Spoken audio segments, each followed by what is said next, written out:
안녕하십니까? 사랑, 희망, 생명을 전하는 복음방송 진리의 뜰입니다. 성도여러분 안녕하십니까? 네, 오늘 이 마지막 찬미 우리 모두 다 하늘 본향 살 때에 참 기쁨에 넘쳐서 찬양하리. 야, 정말 이런 하늘에 빨리 가고 싶습니다. 그러나 이 하늘에 가서만 여러분들 기쁨에 넘쳐서 찬양하지 마시고, 하늘은 왜 하늘입니까? 예수님이 계셔서 하늘 아니겠습니까? 예수님이 오늘 우리의 마음 가운데 계신다면 그 천국이 오늘 우리 마음에 임하는 것이고, 이 땅에서부터 찬양과 감사로 살 수 있다는 사실을 여러분 기억하시고, 날마다 주님 안에서 기쁨과 감사로 살아가시는 저와 여러분이 되시기를 간절히 바랍니다. 오늘은 제41강 다니엘서 10장 두 번째 시간입니다. 다니엘서 10장은요, 다니엘서의 4번의 똑같은 내용을 반복해서 주시는 계시가 있다고 말씀을 드렸습니다. 네 번째 마지막 환상이고요. 다니엘 10장부터 12장까지가 이제 하나로 연결된 환상입니다. 그리고 이 환상을 설명해 주기 위해서 다니엘 10장은 마지막 받은 환상의 이 서론과 같은 부분입니다. 그래서 우리가 지난번에 계시를 받은 이 내용에 대한 배경을 쭉 설명을 했고요. 다니엘이 하나님의 나라에 대한 그 염려로 인해서 새 이래 동안을 금식하면서 기도했을 때 그 예수님께서 나타나시고 그가 그 환상을 보았을 때 견디지 못하고 바닥에 쓰러졌다고 말씀드렸죠. 그랬을 때 예수님을 바라본 두 가지의 반응이 있다고 말씀을 드렸습니다. 이것은 하나님께서 우리가 기도할 때 언제나 우리의 모든 기도를 응답하십니다. 믿으십니까? 네. 네, 이 응답하시기 위해서 이제 우리에게 말씀하실 때 사실 그것을 받아들이는 것이 죽는 것처럼 힘들다는 것을 이렇게 상징합니다. 엎드려졌다는 거예요. 그러나 이것을 받아들이느냐 거절하느냐 그것을 따라서 사람의 영원한 운명이 달라지게 되는 모습을 우리는 지난번에 공부를 했습니다. 하나님의 그 말씀을 받아들이는 것이 마치 죽을 것처럼 그렇게 힘들지만, 그러나 그것을 수용할 때 하나님께서는 그 사람을 다시 일으켜 세워주시고, 또 그 개인의 삶만 일으켜 세워주시는 것이 아니라 말씀이 세상에 흘러 들어가야 되기 때문에 그 사람을 통해서 하나님의 나라를 회복하시고 구원하시는 그 하나님의 구원의 역사를 바라보았습니다. 그래서 이제 가브리엘의 계시를 우리가 공부를 했습니다. 가브리엘이 죽은 듯한 그 상황 속에서 이제 다시 일으킨 그 모습을 우리가 지난주에 공부를 했습니다. 그리고 이제 오늘은 두 번째 뒤이어서 현재 이루어지고 있는 이제 선악 간의 전쟁의 양상에 대해서 다니엘이 설명을 해주고 있습니다. 다니엘 10장 13절 이렇게 얘기합니다. 그런데 바사 왕국의 군주가 20일 동안 나를 막았으므로 내가 거기 바사 왕국의 왕들과 함께 머물러 있더니 가장 높은 군주 중 하나인 미가엘이 와서 나를 도와주므로, 천사가 이렇게 기도를 하기로 결심을 하자마자 응답을 하시기 위해서 이제 하나님께서 보내셨는데, 여기에 보면 바사 왕국의 군주가 20일 동안 막았으므로, 이게 3주 전의 일 아니겠습니까? 벌써 응답을 하셨는데 막았기 때문에 내가 이제 왔다, 이렇게 가브리엘 천사가 다니엘에게 이렇게 얘기를 해줍니다. 여러분, 천사가 사람에게 붙잡혀서 움직이지 못한 걸까요? 여기서 우리는 우리가 현재 이루어지고 있는 이 모든 상황들은 눈에 보이는 사실의 부분들, 이런 부분들이 있고, 눈에 보이지 않는 이 진실의 부분이 이제 우리의 삶 속에서 이루어지고 있음을 여기에서 설명을 해주고 있습니다. 빙산의 일각처럼 여러분이 보고 있는 그 사실의 모습은요, 아주 지극히 일부분이라는 거예요. 그리고 우리의 맞닥뜨리는 모든 상황들의 사실은 그것을 움직이는 것은 그 밑에 보이지 않는 영적 세계가 있다라는 것을 암시하고 있습니다. 그래서 여기에서는 어떤 물리적인 싸움을 얘기하는 것이 아니라 이제 영적인 싸움이 이루어지고 있고요. 우리의 인생에서 일어나는 모든 일들이 눈에 보이는 것이 다가 아니라 눈에 보이지 않는 영적 세력들에 의해서 움직여지고 있다는 것을 여기에서 설명해 주고 있습니다. 여기에서 이제 이 말씀을 우리가 자세히 이해하기 위해서는 등장인물을 정확히 아는 것이 중요합니다. 여기서 바사 왕국의 군주는 누굴까요? 여기서 나는 누구를 의미할 것 같으십니까? 이 얘기를 하는 가브리엘 천사겠죠? 그런데 이제 이 가브리엘 천사를 감히 막았던 바사 왕의 군주는 과연 누굴까요? 사람이 천사를 막을 수 있을까요? 이걸 보면 사람은 아닌 것 같아요. 근데 여기 보면 바사 왕국의 군주가 20일 동안 나를 막았다라는 이것을 보면서 이 바사 왕국의 군주는 누구냐 하면 영적 싸움의 세계에서 악의 세력을 주도하고 있는 루스벨, 그 사탄을 의미합니다. 그래서 나는 아까 가브리엘이라고 말씀을 드렸죠. 이 가브리엘 천사는 루스벨이 원래는 하늘의 천사장이었지 않습니까? 그렇지만 타락해서 내쫓기고 다음에 천사장이 된 그 천사가 가브리엘이기 때문에 두 세력이 비등비등하기 때문에 막기 때문에 오지 못했다라는 이런 표현을 한 것입니다. 그렇다면 이제 이 바사 왕국의 군주가 사단이 가브리엘이 뭔가 이렇게 즉시 기도의 응답으로 오려고 했었는데 막고 있었고 여기에 보면 바사 왕국의 왕들이라는 표현이 나옵니다. 그렇다면 바사 왕들은 또 누굴까요?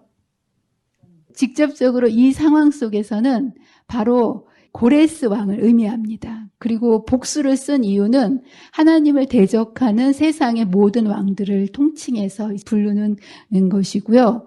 이 상황이 어떤 상황이었냐면 고레스가 하나님의 백성들을 돌려보내서 성전을 짓게 하지 않았습니까?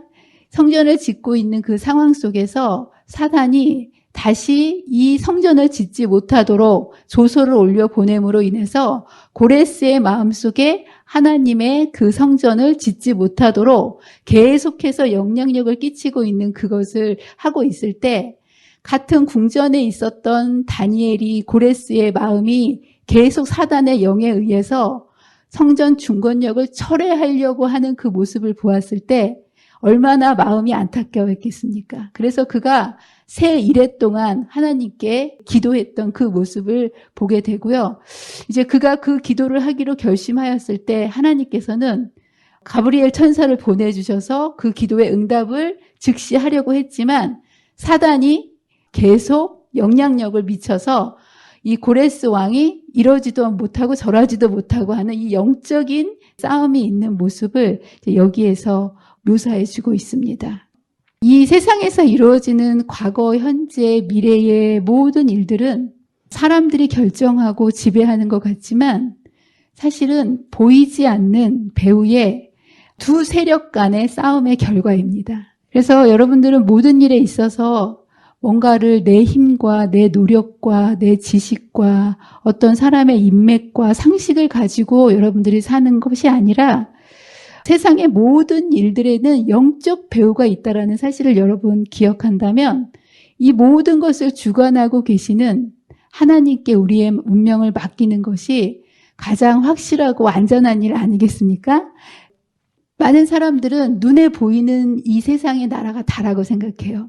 그러나 커다란 빙산이 떠내려가는 방향은요, 위에 있는 그 빙산의 일각에 아무리 바람이 불어도요, 겉에 보이는 바람에 의해서 영향을 끼치는 것이 아니고요, 그 깊은 보이지 않는 바다의 해류의 방향대로 그 빙산이 흘러가는 것처럼 인생의 모든 문제는 보이는 사실의 문제가 아니라 보이지 않는 영적 세계의 싸움의 결과로 이루어진다는 사실을 여러분 기억하시고, 여러분의 모든 문제를 눈에 보이는 대로 해석하고 대처하려고 하지 마시고요.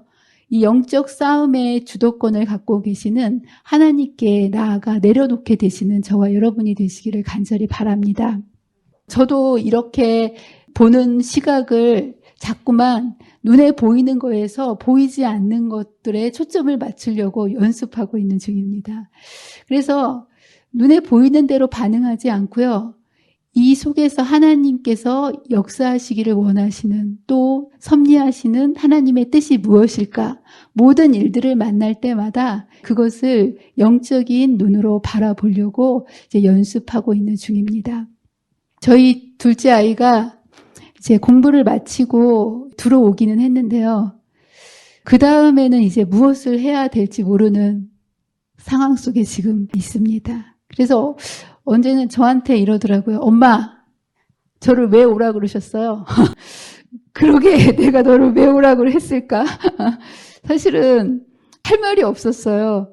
제가 억지로 오라고 한 건 아니었거든요. 그리고 왜 한국에 와야 되는지 저는 솔직히 설명할 수가 없었어요. 근데 그냥 저는 하나님께 기도를 했고, 그냥 하나님의 섭리에 따라서 그냥 자연스럽게 물 흐르듯이 이 아이가 그냥 오라 그러니까 또 아무 소리 안 하길래 하나님께서 인도해 주셨나 보다라고 이제 그렇게 생각을 하고 있는 중인데, 지금 모든 것이 한치 앞을 모르는 상황 속에 있으니까 본인이 좀 답답한가 봐요. 그래서 저한테 저를 왜 여기에 오라고 하셨는지 물어보더라고요.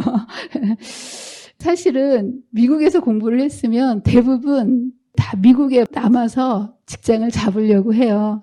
한국에서 공부를 했어도 미국 RN을 따서 미국에서 살려고 하는 마당에 미국에서 공부를 했는데 굳이 한국에 들어와서 거꾸로 사는 거는 좀 이상한 거거든요. 그래서 미국에서 공부한 애가 한국에 들어와서 직장을 잡으려고 하니까 애로사항이 참 많은 거예요. 비록 애로사항이 많기는 하지만 눈에 보이는 현실은 그렇지만 하나님께서 뭔가 뜻이 계셔서 여기까지 한 발자국 한 발자국 늘 인도해 주셨기 때문에 또 하나님의 섭리가 있다고 믿고 일단 한국에서 직장을 잡기 위해서 한국 면허증을 따기 위해서 지금 이제 공부를 하고 있습니다. 근데 문제는 시험을 응시하려고 하기 위해서는 한국 면허증을 응시하는 자격 중에 하나가 미국 간호사 자격증이 있어야 응시를 할 수 있는 거예요. 근데 이제 그것을 친구한테 부탁해가지고 우편으로 붙여달라고 해서 그것을 붙였는데 아직도 그 원본이 도착을 하질 않은 거예요. 그래서 물어보니까 친구가 국제 우편을 붙이러 갔더니 보통은 서류 한 장 붙이는데 40-50불 정도 들어요. 근데 가서 물어보니까 처음에는 한 60불인가 얼마를 내라 그랬다고 이제 그래서 참 비싸다 그랬는데 좀 이따 다시 갑자기 부르더니 한 4불 정도만 내면 될 것 같다고. 3.75불인가 얼마 내면 된다 그래서 아 이게 웬 떡이냐 그래가지고 내가 대신 내줄게 그래갖고 기분 좋게 그걸 붙여줬거든요. 근데 그게 오지를 않는 거예요. 야, 그래가지고 도대체 하도 답답하니까 어저께 얘가 그걸 알아봤어요. 그랬더니 국제우편을 붙이는 회사들이 여러 개가 있는데 그 회사 중에 얘가 붙였던 그 회사는 중간에 분실률이 10%래요. 10%. 그리고 2, 3주 안에 도착할 확률이 거의 없고 한 6개월 정도, 짧으면 2, 3주, 길면 6개월. 거의 그냥 잊어먹고 있으면 도착하는 그런 우편물 회사라 그러더라고요. 근데 이제 문제는 뭐냐면 시험 응시 그 기간이 다음 주 수요일이에요.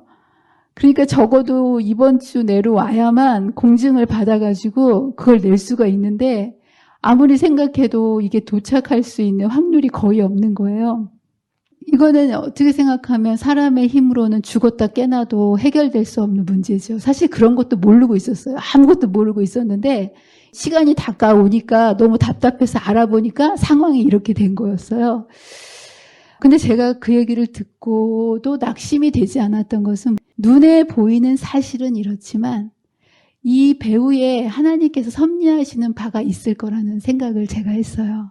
이 모든 것은 우연하게 일어나는 일이었고 하나님께서 이 모든 것들을 섭리로 이끄시며 우리에게 이런 모든 일을 통해서 살아계신 하나님을 경험하게 하고 또 우리의 믿음을 자라게 해주시는 그런 기회로 항상 인도해 주신다는 것을 제가 믿고 있었기 때문에 걱정하지 않고 이 문제를 놓고 계속 기도하면서 하나님의 뜻은 무엇일까? 하나님께서 이 아이가 정말 이곳에서 직장을 잡기를 원한다면 이 문제부터 해결해 주셔야만 이게 가능할 건데 하나님께서 어떻게 인도해 주실지 기도하고 기대하며 기다리고 있었습니다. 그런데 오늘 아침까지도 뭔가 답이 보이지 않았어요. 정말. 근데 오늘 산에 갔다가 내려오니까 기적이 하나 벌어져 있더라고요. 우체통에 이게 도착해 있는 거예요.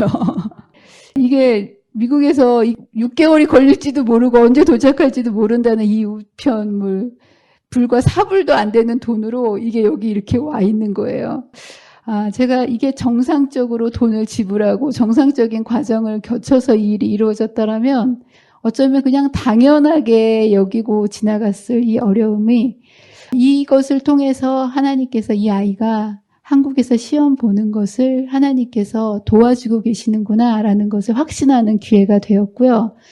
다시 한번 우리의 눈앞에 보이는 것대로 이 세상은 돌아가는 것이 아니라 하나님께서 모든 것들을 돌보고 계시고 붙들고 계시고 인도하고 계신다는 것을 다시 한번 깨닫게 되었습니다. 여러분, 우리의 모든 인생의 답은요, 우리의 노력과 우리의 어떠함에 달려있는 것이 아니고 우리의 인생의 모든 답이 예수님께 있다라는 사실을 여러분 굳게 믿으시고 삶에 흔들리고 힘든 순간마다 우리의 미가엘 되시는 예수님께 여러분의 문제를 온전히 맡기게 되시는 저와 여러분이 되시기를 간절히 바랍니다. 그래서 여기 분명히 이런 말씀을 하십니다. 우리의 씨름은 혈과 육을 상대하는 것이 아니요. 눈에 보이는 게 다가 아니라는 거예요. 통치자들과 권세들과 이 어두움의 세상 주관자들과 하늘에 있는 악의 영들을 대함이라. 여러분들, 우리가 상대하는 것은요, 어떤 사람이 아니고요, 상황이 아니고요, 이 문제가 아니고요, 그 뒤에서 배후에서 일하고 있는 악한 영들에 대한 것이기 때문에 여러분이 아무리 똑똑하고 아무리 힘이 있고 아무리 노력해도 악한 영을 어떻게 이길 수 있겠습니까? 그렇기 때문에 여러분의 모든 삶의 문제들을 이제 우리의 미가엘 되시는 예수님께 내려놓게 되시는 저와 여러분이 되시기를 간절히 바랍니다. 이제 두 번째로는 앞에서는 우리의 모든 상황이 현재 이루어지고 있는 선악간의 전쟁의 양상이 이렇게 이루어지고 있다는 것을 다니엘이 설명하면서 두 번째로는 이제 앞으로 펼쳐질 미래에 이루어질 선악간의 전쟁을 예고하고 있습니다. 내가 현재 이렇게 늦게 온 것은 이러한 영적인 내면의 일들 때문에 이렇게 된 것이다라고 얘기하면서 다니엘에게 이제 내가 마지막 날에 내 백성이 당할 일을 내게 깨닫게 하러 왔노라 이렇게 얘기하면서 이 마지막 날 오랜 후에 일어날 이 일에 대한 이야기를 얘기합니다. 일단 그렇다면 이제 11장에서부터 전쟁에 대한 계시를 쭉 보여주실 텐데 이 다니엘에게 얘기했던 마지막 날은 어떤 마지막 날인지에 대한 정확한 그것을 알고 있어야 되기 때문에 여기에서 얘기하는 이 마지막 날은 무엇인가에 대한 이 마지막 날의 정의를 잠깐 짚고 넘어가도록 하겠습니다. 여기에 이제 마지막 날이라고 얘기했던 이 단어는요, 부아하리트 하니아 밈이라는 히브리 단어입니다.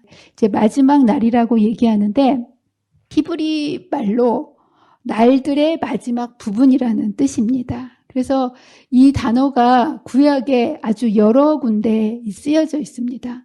시간은요, 여러분 흐르는 거기 때문에 어떤 관점에서 보느냐에 따라서 어디가 마지막이 달라질 수 있기 때문에 과연 이 천사가 얘기했던 마지막 날은 어디를 이야기하는가?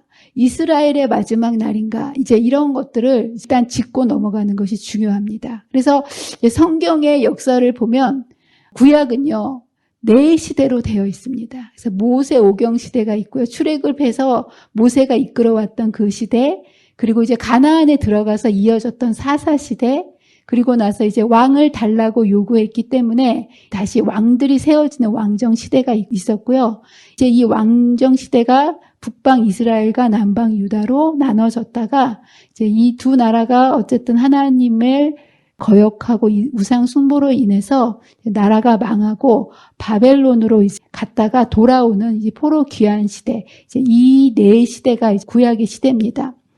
그렇다면 다니엘이 있었던 시대는 여기에서 어느 시대였을까요? 다니엘이 이걸 기록했던 시대는 포로 귀환 시대입니다. 그렇기 때문에 이제 여기에서 다니엘이 얘기했던 시대는 구약의 시대는 아니었을 거예요. 똑같은 단어를 성경에서는 야곱이 죽기 전에 유언을 할 때 후일에라는 이 표현이 아까 사용했던 그 단어와 똑같은 표현인데요.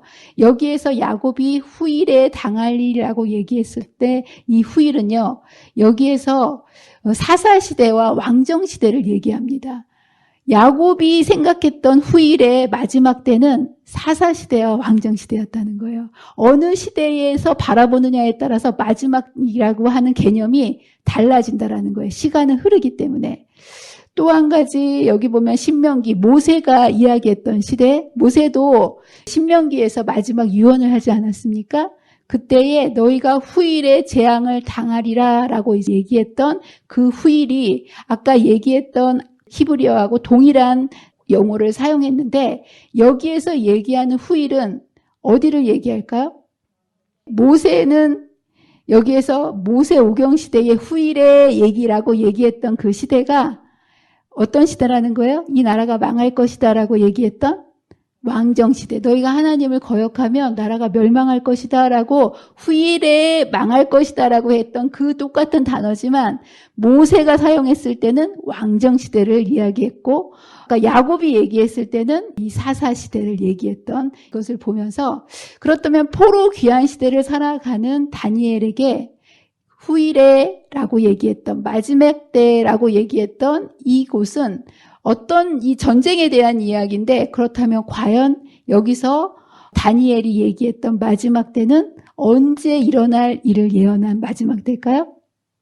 우리가 나중에 12장을 공부하면 마지막 때라는 것을 사람이 정하면 안 되는 거예요. 이거는 하나님께서 마지막 때라는 이 마지막 때를 정하게 되시는데요.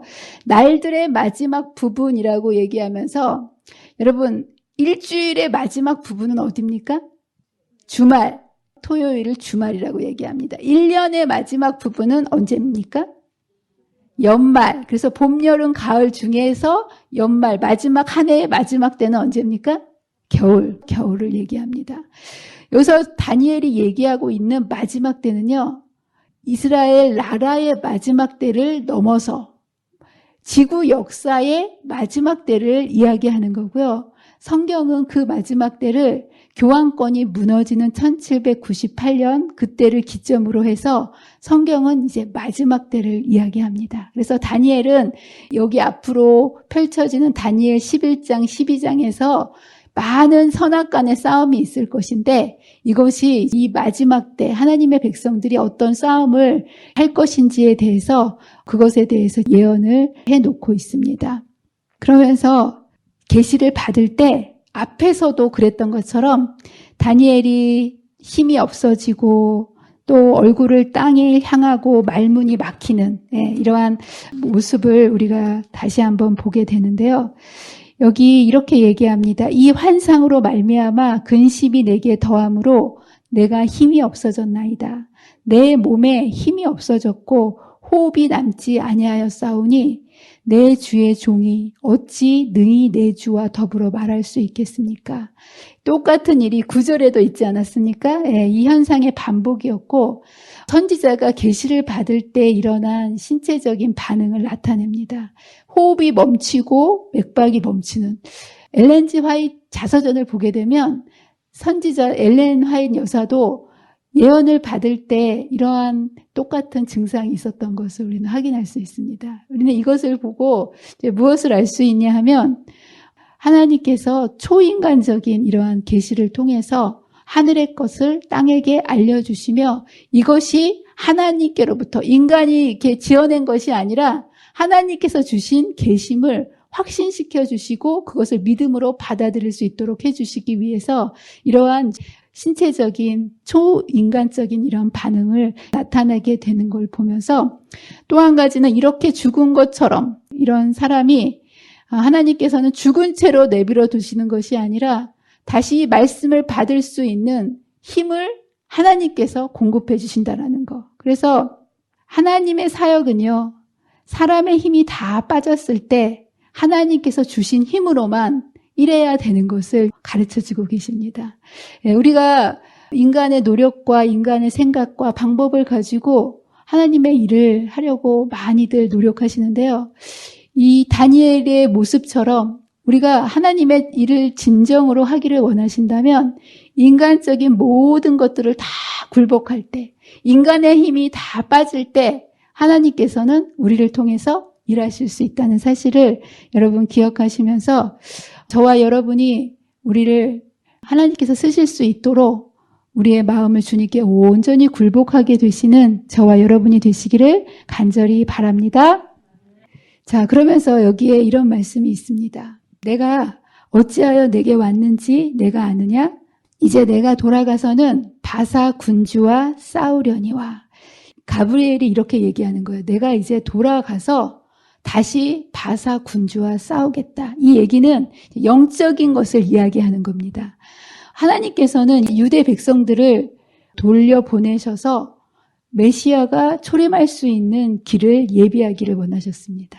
그런데 이제 바사 왕의 군주, 바로 사단은요, 여러 왕들의 마음을 움직여서 하나님의 백성들이 그 일을 감당하지 못하도록 악의 영들이 이렇게 이용해가지고 반대하는, 끊임없는 충동으로 하나님의 사역을 반대할 것을 싸우려니와라는 그런 표현으로 이야기하고 있습니다. 그래서 고레스가 비록 돌려보냈지만 그의 마음이 또다시 흔들리고 있었고 그 뒤로 여러 페르시아의 왕들, 아하수에로 왕, 아닥삭스다도, 다리옹, 여러 왕들이 그 뒤를 이어서 왕이 되었지만 사단은 끊임없이 그 왕들의 마음속에 역사함으로 인해서 하나님의 나라를 회복하지 못하도록 방해하는 그 모습, 영적 싸움이 이루어지고 있는 모습을 이렇게 설명하지만 그러나 하나님의 백성은 홀로 이 싸움을 싸우는 것이 아니라 누가 싸워주신다는 거예요?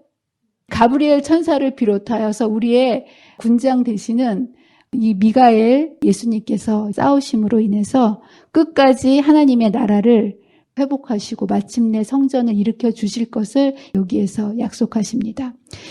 그러면서 여기 보면 이 이야기는 내가 나간 후에는 헬라의 군주가 이를 것이다 라고 이야기를 합니다. 이 얘기는 가브리엘 천사가 페르시아 왕들과 더불어 씨름하고 있는 동안에는 페르시아라는 나라가 존립하지만 물러가게 되면 주도권이 이제 사단에게 넘겨져서 어떤 나라가 세워진다라는 거예요? 헬라라는 나라가 세워지고 그렇게 강한였던 페르시아는 결국 망하게 될 것을 여기에서 예언을 하고 있습니다. 여러분, 이 예언을 받는 시대는 지금 무슨 시대일까요? 페르시아 시대입니다. 이때는 페르시아의 전성기일 때일까요? 쇠망기일 때일까요? 망할 것이다. 이렇게니까 쇠망할 거라고 생각하지만 지금 이것을 받는 때는 고레스 왕의 시대예요. 고레스는 페르시아의 두 번째 왕 아니겠습니까?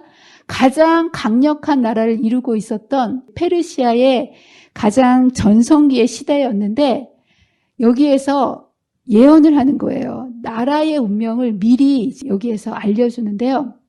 이것은 무엇을 의미하냐 하면 지금 앞으로 일어날 여러 예언들을 설명하기에 앞서서 당장 이 시대, 페르시아 시대, 다니엘이 살아가는 그 시대에 이루어질 그 예언을 하면서 앞으로 이루어질 예언들이 반드시 확실하게 이루어질 것을 여기에서 확신시켜 주고자 페르시아라는 나라가 헬라라는 나라에게 망하게 될 것을 예언으로 알려주고 있는 거예요. 이거는 여러분들이 이미 지나간 역사이기 때문에 페르시아가 헬라에게 망했나 보다 그렇게 당연하게 생각하지만 지금 한참 전성기를 이루고 있는 이 페르시아라는 나라가 어떤 나라한테 멸망을 당할 것인지를 예언하는 것은 참 놀라운 예언입니다. 여러분들, 이 페르시아라는 나라가 이 당시에 가장 강대국이었고요. 근처에 정말 수많은 나라들이 있었어요. 그리고 여러분, 제가 이렇게 지도를 그려놓지 않았습니까? 페르시아라는 나라는 유프라테스강 동편에 있는 나라고요. 그리스라는 나라는 이곳과는 굉장히 먼 저기 마케도니아 이쪽 이 화살표에 있는 이곳이 바로 그리스입니다. 근데 여러분, 이게 얼마나 먼 거리냐 하면 여기는요 아시아 대륙이고요. 대륙 자체가 달라요. 이 그리스는 유럽 대륙입니다.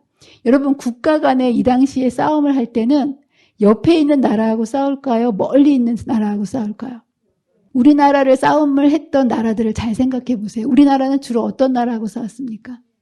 일본하고 싸웠죠. 왜 일본하고 싸웁니까? 가까우니까. 중국이 왜 우리를 건듭니까? 가까우니까. 우리나라가 저기 필리핀이나 베트남하고 싸운 역사는 없지 않습니까? 멀리까지 가서 싸움을 하는 것이 아니에요. 보통은 옆에 있는 나라와 싸우는 건데 여기에 보면 이 페르시아는 이쪽 아시아 대륙에 있고 헬라라는 나라는 유럽 대륙에 있는 거예요. 그리고 이 페르시아가 이렇게 강대국이 있었을 때 이 헬라라는 나라는요, 나라도 아니었어요. 도시국가로서 아주 작은 세력을 가지고 있는 아주 작은 도시국가였을 뿐인데 한참 전성할 이 페르시아라는 나라를 뭐라고 예언하냐면 이 나라가 망하게 될 것인데 어떤 나라한테 망한다고요?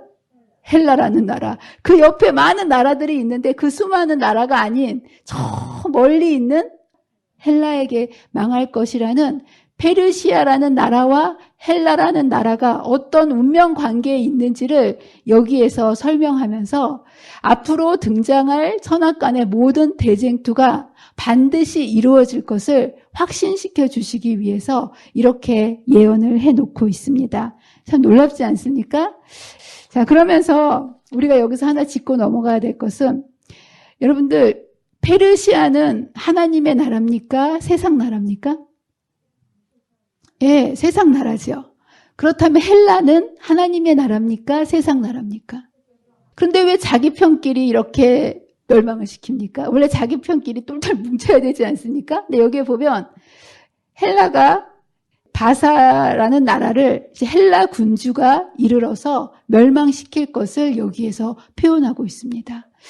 왜 모두 다 사탄의 세력인데 페르시아와 헬라라는 나라가 싸울까? 왜 그럴 것 같으십니까? 이것이 사단의 세력의 본질이라는 거예요.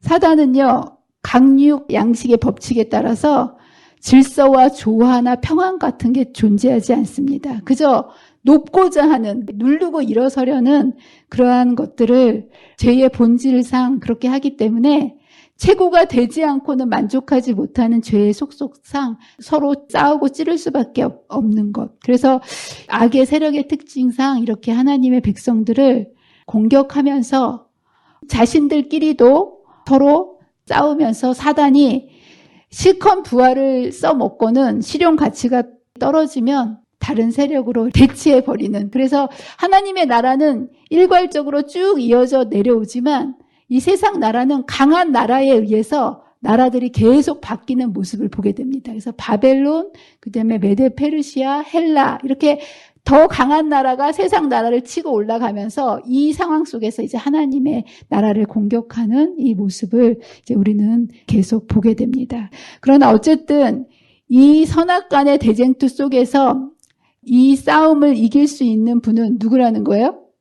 눈에 보이지 않는 이 세상의 역사가 계속 선악간의 대쟁투 속에서 이루어지는데 결국은 이러한 선악간의 대쟁투 속에서 승리하기 위해서는 여기 오직 내가 먼저 진리의 글에 기록된 것으로 내게 보이리라. 나를 도와서 그들을 대항할 자는 너희의 군주 미가엘 뿐이라 라고 말씀하시면서 모든 선악과인의 대쟁투의 역사 속에서 승리의 쐐기를 박을 수 있는 유일한 분이 오직 군주 미가엘. 여기서 미가엘은 누구실까요?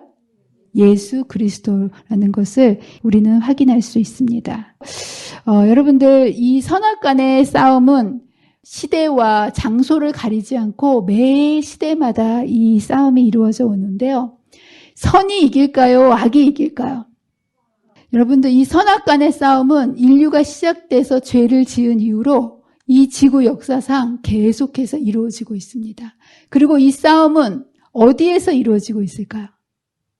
바벨론에서 이루어지고 있을까요? 헬라에서 이루어질까요? 어디에서 이루어지고 있다는 거예요? 우리의 마음속에서 이루어지고 있다는 거. 이 싸움의 양상을 여러분들이 분명히 알고 계시는 것이 굉장히 중요합니다.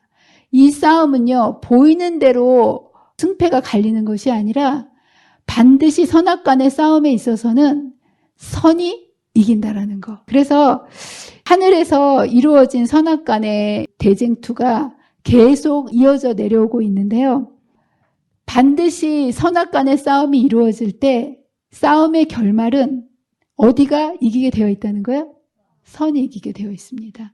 왜냐하면 하나님께서 창조해 주시기 때문입니다. 그래서 제일 먼저 이 선악간의 시작을 성경은 어디에서 시작됐다고 얘기하냐면 하늘에서 시작됐다고 이야기합니다. 하늘에서 이 전쟁이 있었고 그 전쟁에서 미가엘이 루스벨을 이겼기 때문에 루스벨이 땅으로 쫓겨왔다라고 얘기합니다. 그리고 이제 두 번째 땅으로 내려온 루스벨이 다시 전쟁을 치르게 되는데 상대가 누굽니까? 예수님입니다. 그래서 이 선의 대표로 예수님께서 이 땅에 오셔서 사단과 싸우셔서 큰 승리를 거두셨는데 어디에서 승리를 거두셨습니까?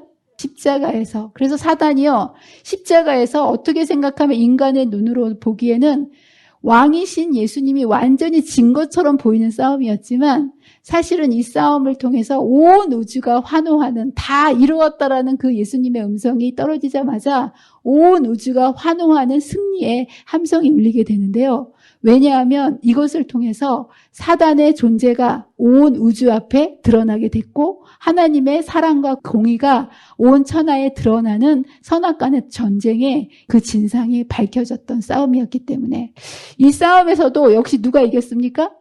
선이 이겼고요. 이제 사단은 여기에서 굴복하지 않고 이제 3단계 전쟁으로 넘어갑니다. 그래서 예수님을 통해서 이 땅에 탄생한 교회를 이제 핍박하게 되는데요.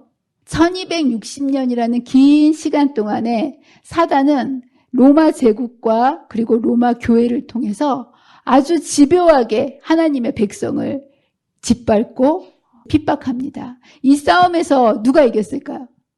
정말 게임이 되지 않는 싸움이었어요. 예, 정말 연약한 이 교회는 정말 어린 새싹처럼 아무것도 할 수 없는 그런 연약한 그리스도인들로 구성되었지만 이 싸움의 성패는 인간이 싸우는 것이 아니라 예수님께서 싸운다는 거. 그래서 이 그리스도인들은 주님 안에서 그들의 삶을 주님을 붙들었고 이 싸움의 승패는 결국 이제 1798년에 전혀 상대가 되지 않았던 이 악의 세력이 교황권이 몰락함으로 인해서 이 싸움조차도 하나님의 나라의 승리로 끝나게 됩니다.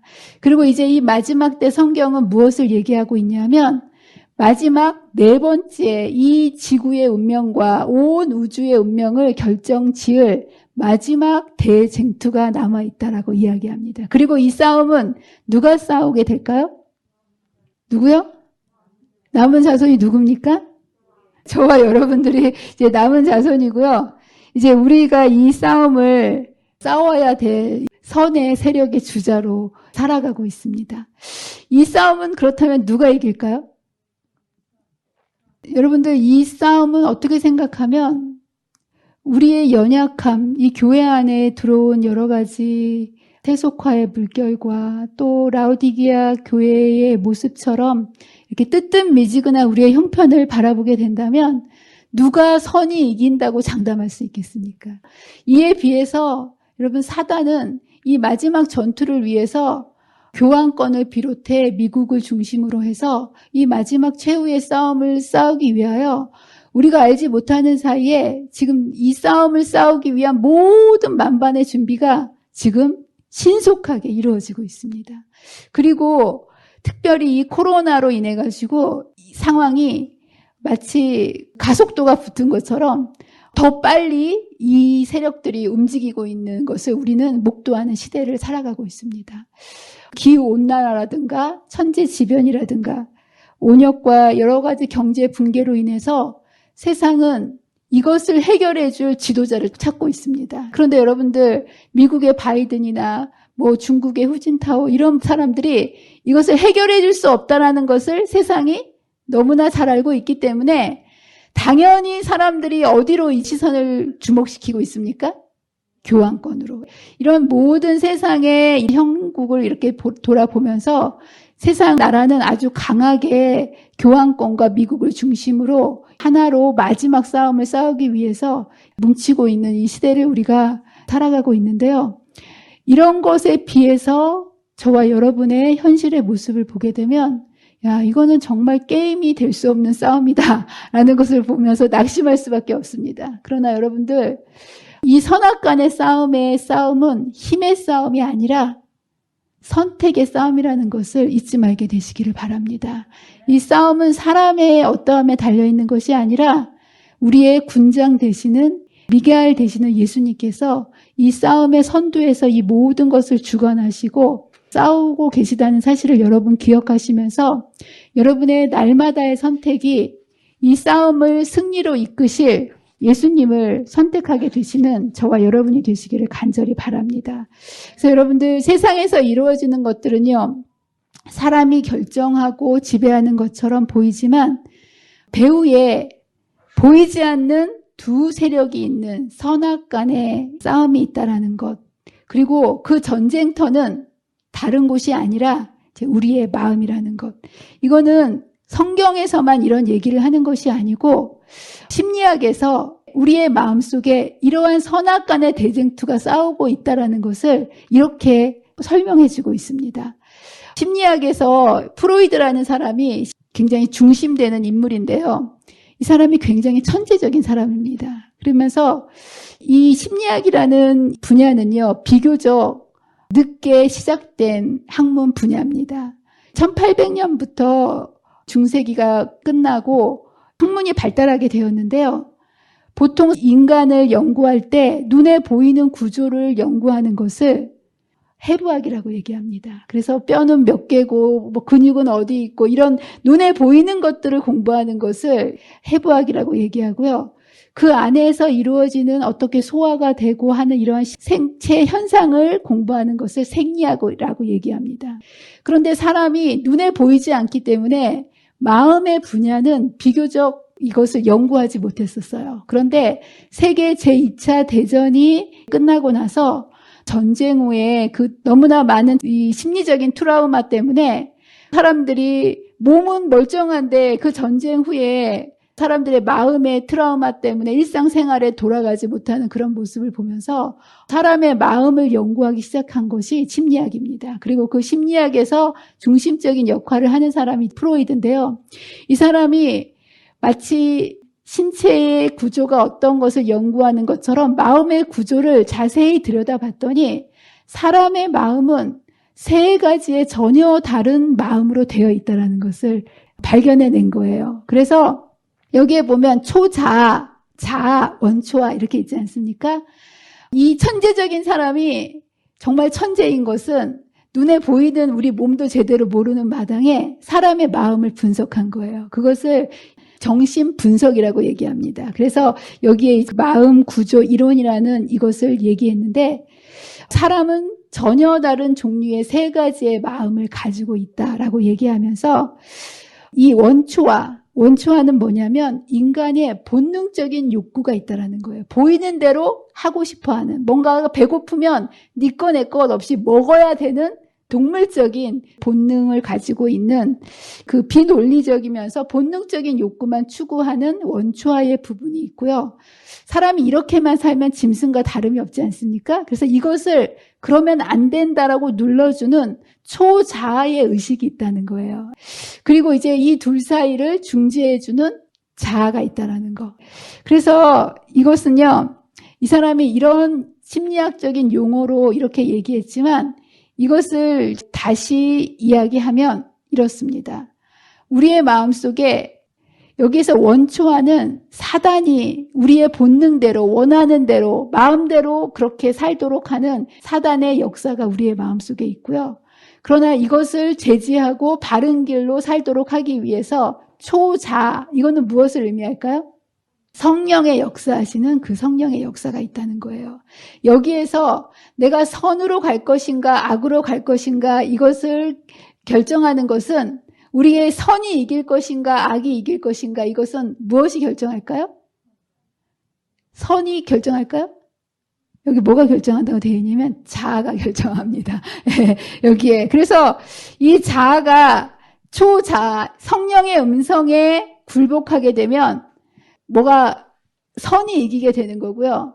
내가 내 마음속에서 이루어지는 내 본능대로 사단의 역사하는 그대로 내가 그것을 선택하게 되면 사단의 영이 이기게 되어 있다는 거. 그래서 이것은요. 선악간의 싸움이 우리의 마음속에서 계속 이루어지고 있는데 여러분들이 매 순간순간마다 이것을 기억하셔야 돼요. 어떠한 문제가 생겼을 때 어떠한 사람이 나에게 섭섭할 때 그 문제와 사람을 보실 것이 아니라 이것이 선악간의 전쟁이 있구나라는 것을 인식하는 것이 굉장히 중요합니다. 그래서 이런 것이 어떠한 내 마음의 갈등처럼 보이지만 이 싸움은 우리의 배후에서 우주적인 이러한 존재 간의 영적인 전쟁이 이제 이루어지는 것이고 선이 이길 것인가 악이 이길 것인가에 대한 이 선악간의 싸움의 승패는 사실 전쟁에 있어서는 여러분 아까 얘기했던 1차, 2차, 3차, 4차 그 전쟁은요. 이 온 우주적인 선악간의 전쟁에 있어서는 반드시 선이 이기십니다. 하나님의 나라가 이기게 되어 있다는 거예요. 그런데 문제는 우리의 인생 속에서 선악간의 대쟁투가 우리의 각자의 마음 속에서 이루어지는데 이 전쟁은 선이 원래는 반드시 이겨야 되지만 우리에게 자유의지를 주셨기 때문에 하나님께서 우리의 인생에 마음대로 개입하지 않으시고 무엇에 따라서 선악간의 대쟁투가 결정된다고요? 선택, 인간의 의지, 여기에 보면 자라고 되어 있죠. 이 의지에 따라서 내가 무엇을 선택하느냐에 따라서 선악간의 대쟁투의 승패가 갈려진다는 거. 여러분이 매 순간 멈춰서 자세히 생각해 보세요. 오늘 교회를 올 때도 여러분의 마음속에 갈 것인가 말 것인가 가야 되는 많은 이유와 가지 말아야 되는 많은 이유가 있지 않았습니까? 그럴 때 그것이 누가 선택에 따라서 이루어진다는 거예요? 내 자아의 선택에 따라서 여러분들이 어떠한 불가능한 상황 속에서 어려운 일들이 있다 할지라도 그것이 눈에 보이는 대로 이루어지는 것이 아니라 내가 하나님의 편을 선택할 때 어떤 어려움 속에서도 하나님께서는 승리할 수 있는 길을 열어주시지만 내가 선택하지 않을 때는 아무리 쉬운 상황이라 할지라도 악에 굴복할 수밖에 없는 우리는 연약한 인간이라는 거. 왜냐하면 이 모든 것들이 눈에 보이는 싸움이 아니라 영적인 싸움에서 이루어지는 것이기 때문에 그래서 첫 번째 우리가 중요한 것은 우리의 모든 인생에 있어서 싸움은 눈에 보이는 싸움이 아니라 눈에 보이지 않는 영적 싸움을 싸우는 것이다라는 것을 여러분의 매일의 삶 속에서 인식하는 것이 굉장히 중요합니다. 두 번째는 이 싸움에서 승패를 결정하는 것은 힘과 능력에 의한 인간의 노력 것에 대한 싸움이 아니라 이 싸움은 무엇에 따라서 승패가 결정난다고요? 선택에 의해서. 그리고 그러고 선택을 하는 것은 구체적으로 무엇일까요? 기도하는 겁니다. 주님을 부르는 것이고요. 기도하는 것. 그래서 여러분들이 여러분의 마음속에서 이루어지는 이 엄청난 선악간의 싸움에 의해서 여러분의 영원한 운명이 결정됩니다. 그런데 여러분들 이 싸움에서 승리하기 위해서는 한 가지 싸움의 방법, 선악간의 대쟁투의 무기는 무엇일까요? 기도라는 것을 잊지 말게 되시기를 바랍니다. 그래서 여러분들 모세와 여호수아 그리고 엘리야 다니엘은요. 이 하나님의 나라의 선악의 대쟁투를 싸울 때 무엇을 가지고 싸웠습니까? 힘으로 싸웠습니까? 아닙니다. 뭘로 싸웠습니까? 기도로 싸웠다는 거. 여러분 잊지 마시고 이 다니엘도 이 당시에 이러한 고레스의 마음속에서 이 선악간의 대쟁투가 일어났을 때 그는 궁궐에 있었고 총리로서 굉장히 높은 힘과 지위를 가지고 있었지만 그가 직접 가서 왕을 설득하고 왕에게 도움을 요청하지 않고 어디로 들어가서 싸움을 시작합니까? 무릎으로 기도하면서 하나님께서 이 싸움을 승리하게 이끌어 주시도록 기도로 싸움을 싸우셨다는 사실을 여러분 기억하시면서 저와 여러분이 이 마지막 때를 살아가는 하나님의 백성들에게 지금 우리가 연습해야 될 것은 뭘까요? 엄청난 선악의 대쟁투의 치열한 싸움 속으로 우리는 계속 나아가고 있습니다. 이러한 싸움을 여러분들이 일상의 삶 속에서 기도로 승리한 자만이 마지막 그 선악간의 싸움에 우리가 설 때 우리가 기도로서 승리할 수 있다는 사실을 여러분 기억하시면서 오늘 저와 여러분의 삶 속에 허락하시는 수많은 문제와 어려움들 그리고 해결할 수 없는 모든 상황들을 맞닥뜨릴 때마다 다니엘이 그랬던 것처럼 성경의 모든 인물이 그랬던 것처럼 기도로 승리할 수 있다는 것을 여러분 기억하시면서 무릎으로 주님께 나아가게 되시는 저와 여러분이 되시기를 간절히 바라면서 말씀을 마치도록 하겠습니다. 기도하겠습니다.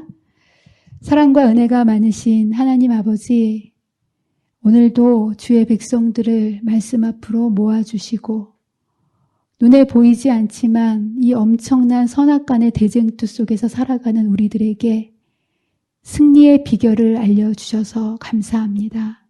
주님, 우리는 눈에 보이는 것이 전부인 것처럼 그렇게 눈에 보이는 것을 따라 이제까지 살아왔습니다. 그러나 인간의 싸움은 눈에 보이는 혈육의 싸움이 아니라 눈에 보이지 않는 영적 싸움이 우리들의 인생의 싸움이라는 것을 우리가 배웠습니다. 이제는 주님 우리의 문제의 순간마다 또 힘들고 어려움의 그런 상황들마다 주님 우리의 힘과 지식과 경험을 동원해서 해결하려고 하지 않게 해주시고 이 모든 것에 해결해 주시는 미가엘 되시는 예수 그리스도께 무릎으로 주님을 선택하고 주님께서 이 모든 문제를 해결해 주시도록 주님께 우리의 인생을 맡겨드리는 믿음의 백성으로 살아가다가 주님 오시는 그날 기쁨의 날 주님을 맞이할 수 있는 귀한 백성들이 될 수 있도록 도와주시기를 사랑과 은혜가 많으신 예수님의 이름으로 간절히 기도합니다.